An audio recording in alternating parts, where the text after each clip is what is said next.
भोजशाला के पवित्र स्थान पर आता था तो मन एक दुखी लेकर यहाँ से जाता था, क्योंकि एंट्रेंस में जो दरगाहें, जो गुम्बदें दिखती थी, बहुत ही तकलीफ होती थी।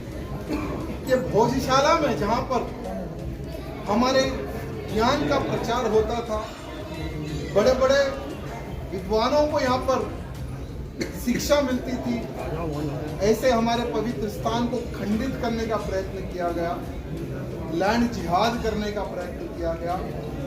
लेकिन कई 100 वर्षों तक हिंदुओं ने हार नहीं मानी, संघर्ष निरंतर रहा।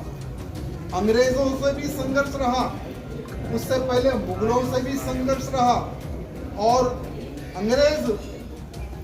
अंग्रेज जब चले गए देश से बाहर तो काले अंग्रेजों से भी संघर्ष रहा इस भोजशाला के मंदिर के लिए, यहाँ पर जिहादी मुक्त करने के लिए। लेकिन आज हिंदुओं की जीत हुई है। यहाँ पर पूर्ण रूप से कई 100 वर्षों के बाद में यहाँ पूरा स्थान मंदिरों के हिंदुओं के कब्जे में आया है। इसके लिए मैं धार ही नहीं, पूरे भारत के हिंदुओं को शुभकामनाएं देना चाहता हूं, और धार के हिंदुओं को करना चाहता हूं, और मंदिर समिति के अधिकारी गणों को, और जो निरंतरम जो कोर्ट जाना है, केस लड़ना है, जो सत्य सामने रखने का जो प्रयत्न किया गया है, और खास करके एएसआई डिपार्टमेंट को मैं धन्यवाद पत्र करना चाहता हूं, जिन्होंने सर्वे करके सत्य को सामने रखने का प्रयत्न किया। साथ ही साथ मैं हमारे भगवाधारी मुख्यमंत्री जी मध्य प्रदेश, उनको भी धन्यवाद पत्र करना चाहता हूं, क्योंकि इस भोजशाला में सिर्फ दो मुख्यमंत्री आए। पहले हमारे नरेंद्र मोदी जी, उसके बाद में हमारे मोहन यादव जी, क्योंकि बाकी मुख्यमंत्री तो नपुंसक थे। भोजशाला के बाहर चादर चढ़ाने आते थे, लेकिन भोजशाला के मंदिर के अंदर पैर रखने में भी उनको शर्म आती थी। ऐसे भी मुख्यमंत्री हुए, क्योंकि आप में दर्द है, आप में जलन है, आप में भावना है, और आप चाहते हैं कि भारत हिंदू राष्ट्र बने और भोजशाला में भव्य मंदिर बने, भव्य कॉरिडोर बने। तो हमारे मुख्यमंत्री जी, निवेदन है, इतिहास लिखने के अवसर बहुत कम मिलते हैं, तो मुख्यमंत्री जी बुलडोजर लाइए, कानूनी लड़ाई चलते रहेगी। बुलडोजर लाइए, जो बाहर जो कलंक है उसको मिटाने का कार्य, जो कलंक मिटेगा तभी भव्य कॉरिडोर बनेगा। इसके लिए आप 1500 करोड़ खर्च करते हो या 2000 करोड़ खर्च करते हो, हमें पता नहीं, लेकिन हम हिंदुओं का पैसा है, आपको खर्च करना ही है। लेकिन खर्च करने से पहले बाहर जो कलंक लगा हुआ है, जो हमारे सीने पर कील की तरह जो चुभ रहा है, उसको मिटाने की आज आवश्यकता है। सिर्फ एक भोजशाला मंदिर से में खुश नहीं रहना है मेरे मित्रों।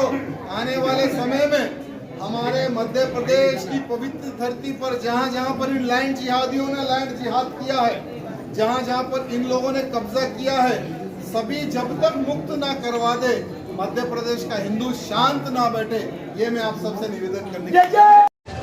पहले तो हमारे सभी मीडिया मित्रों को बहुत बहुत धन्यवाद प्रकट करता हूँ, क्योंकि निरंतरम भोजशाला के संघर्ष के बारे में हो, भोजशाला मंदिर के इतिहास के बारे में हो, प्रिंट मीडिया एवं इलेक्ट्रॉनिक मीडिया के माध्यम से सिर्फ मध्य प्रदेश के हिंदुओं के नहीं, भारत के हिंदुओं को अगर पता चला है तो मीडिया के माध्यम से।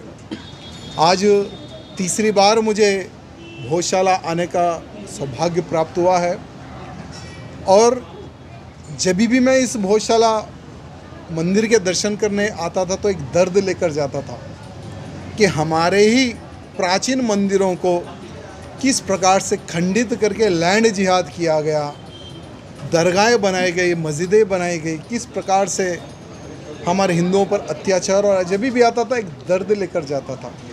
लेकिन मंदिर समिति के माध्यम से एक बहुत बड़ा युद्ध चला। मंदिर समिति के अधिकारियों से पहले भी लगभग कई 100 वर्षों का संघर्ष रहा इस भोजशाला मंदिर के प्रांगण को मुक्त कराने के लिए, क्योंकि हर शुक्रवार को एक बैनर लगता था वो बैनर हमने भी देखा था कि गैर हिंदुओं का प्रवेश निषेध है। आज बैनर देखकर मुझे खुशी हुई कि गैर हिंदुओं का निषेध है बोलकर बहुत खुशी हुई।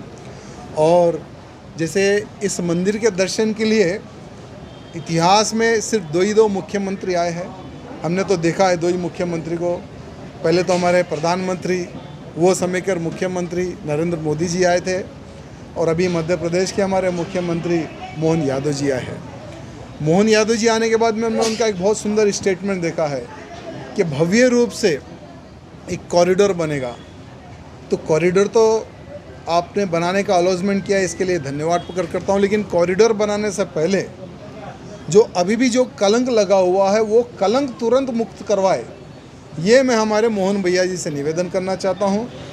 और ये निवेदन करना चाहता हूँ कि योगी बाबा जी वहाँ पर किसी को नोटिस नहीं देते। अगर इस प्रकार का कोई लैंड जिहाद करता, डायरेक्टली बुलडोज़र भेजकर उस प्रकार का लैंड जिहादियों का खात्मा कर देते हैं और लैंड को मुक्त करवाते हैं। यानी इतिहास लिखने का कार्य हमारे योगी बाबा जी करते। तो उसी प्रकार से इतिहास लिखने का अवसर है। हमारे मोहन भैया जी से निवेदन करना चाहता हूँ, कोर्ट का केस कोर्ट में चलता रहेगा, लेकिन जो थोड़ा बहुत जो लैंड जिहाद जो हुआ है, जो बचा हुआ है, अगर उसको भी साफ करके भव्य रूप से कॉरिडोर अगर बनाते हैं तो बहुत अच्छा रहेगा। क्योंकि जब से मंदिर समिति के संघर्ष के बाद में जैसे ही हिंदुओं को पता चला कि भोजशाला पूर्ण रूप से हिंदुओं को सौंप दी गई है, तब से लेकर आज तक लाखों लोग, सिर्फ मध्य प्रदेश ही नहीं, महाराष्ट्र हो, उत्तर प्रदेश हो, राजस्थान हो, अब जैसे मैं तेलंगाना से हूँ, कईयों राज्यों से लोग आकर यहाँ पर दर्शन कर रहे हैं। एक बहुत बड़ा टूरिज़्म का एक हब बन सकता है।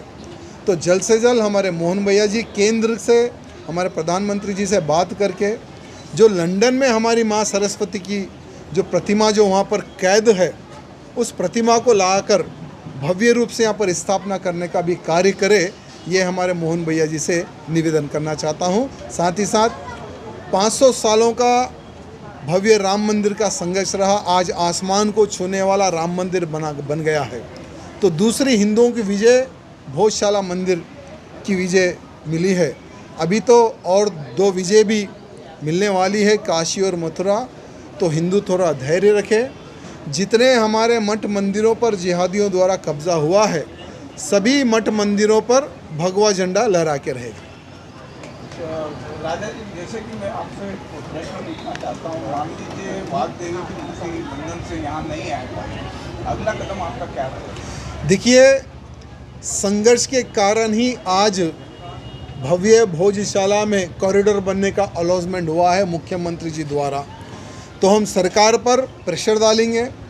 पूरे हिंदू समाज, सिर्फ मध्य प्रदेश का ही हिंदू नहीं, पूरे भारत के हिंदुओं को खड़ा करेंगे कि लंदन में जो हमारी माँ सरस्वती, जो वाग्देवी माता की जो प्रतिमा वहाँ पर उपस्थित है, उसको लाने के लिए पूरे भारत के हिंदू को खड़ा करने का हम प्रयत्न करेंगे।